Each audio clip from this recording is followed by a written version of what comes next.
যে সমাজের প্রত্যেকটা পর্দার ওয়াজের নিচে কমেন্টস পুরুষদের, কিয়ামতের আলামত, মহিলা ধ্বংস, মহিলা ফিতনা, এগুলো আছে হাদিসে, ঠিক আছে, কিন্তু কোরআনুল কারীম যদি তুমি অধ্যয়ন করো, ওখানে প্রথমে পর্দার কথা আছে পুরুষের, সেকেন্ড আয়াতে মানে এর পরের আয়াতে আছে মহিলার, সেম পর্দা।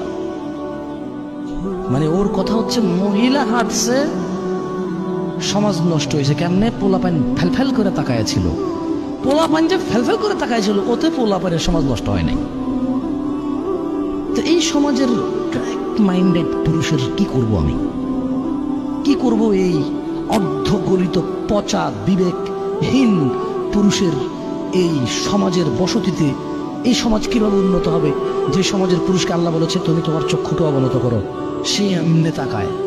আল্লাহ বলছেন নিচে করো, সে তাকায়, এটা দোষ না। মহিলা আল্লাহকে বলছে ঢেকে চলো, মহিলা খুলে চলছে, কেন? মহিলার দোষ। দুইজনের তো দোষ হওয়া